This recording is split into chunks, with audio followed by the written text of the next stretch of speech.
Russia was set to host a trilateral summit involving Iran, just as the United States was holding a separate conference designed to rally global allies against the revolutionary Shiite Muslim power.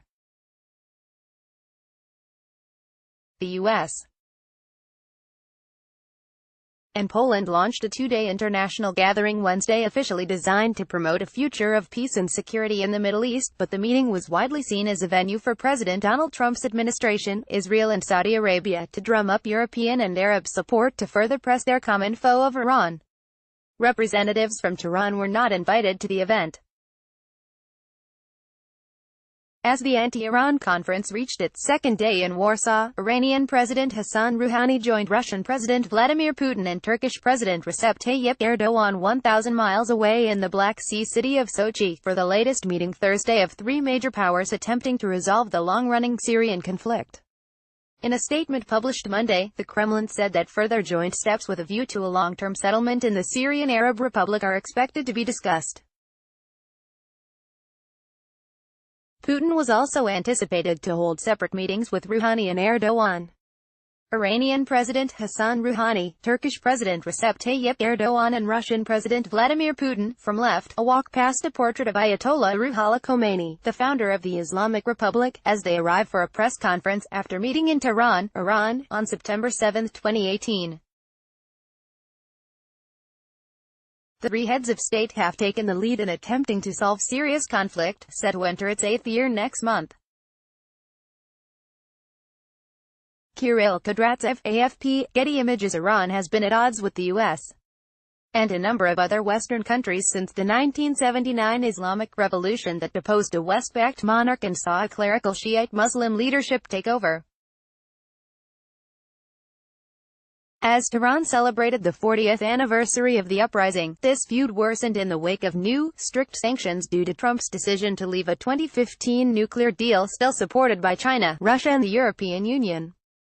White House abandoned the deal, struck under former President Barack Obama, after accusing Iran of using unfrozen assets to fund a ballistic missile program and militant groups abroad, including in places like Lebanon, Iraq and Syria, where Shiite Muslim militias have supported government offensives against largely Sunni Muslim insurgencies.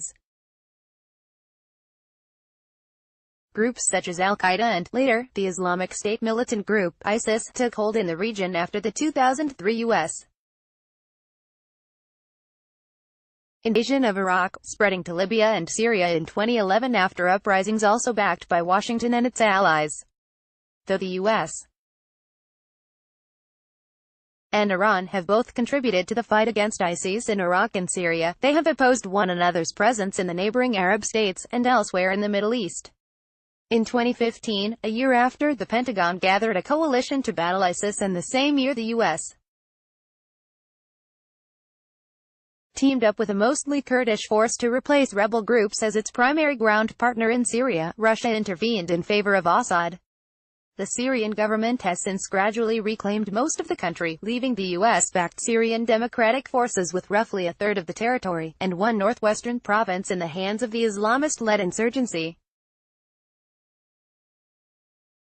Turkey, the last major power backing the Syrian opposition, has negotiated a ceasefire agreement with Russia to prevent the Syrian armed forces from storming Idlib, and Erdogan has sought to cut a separate deal with Trump to allow Turkish allies to occupy northern Syrian regions currently held by U.S.-backed Kurdish groups considered terrorist organizations by Ankara due to their alleged ties to banned separatists at home. Participants, including Vice President Mike Pence, Secretary of State Mike Pompeo, UK, Foreign Minister Jeremy Hunt, Polish President Andrzej Duda and Israeli Prime Minister Benjamin Netanyahu attended the ministerial to promote peace and security in the Middle East, in Warsaw, Poland, on February 13. Netanyahu said Israel overcame long-standing feuds with Arab states to advance the common interest of war with Iran, in a since-deleted translation of his words. Sean Gallup, Getty Images. Russia and Iran, the only foreign powers recognized by Syria as having a legitimate presence in the country, have also called on the U.S. to withdraw, something Trump announced in December that he would do as the final ISIS pocket in eastern Syria collapsed. The impending U.S. exit has accelerated talks between the Syrian Democratic Forces and the Syrian government, and has inspired Arab League states to begin mending their own ties to Damascus in hopes of checking Tehran's clout. The U.S.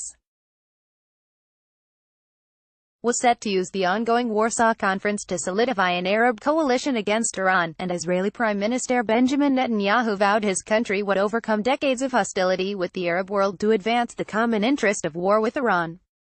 The phrase was later alternatively translated as combating Iran by the Israeli leader's office, frustrated by Israel's increasingly public and deadly campaign against suspected Iranian and Iran-backed targets in Syria. Officials in Tehran have threatened death and destruction in Israel. Moscow, too, has grown more critical of Israeli strikes in Syria ahead of a planned meeting between Putin and Netanyahu next week. Russia declined an invitation to the Warsaw event, as did Algeria, the EU, Lebanon, the Palestinian National Authority, Iraq, Qatar and Turkey.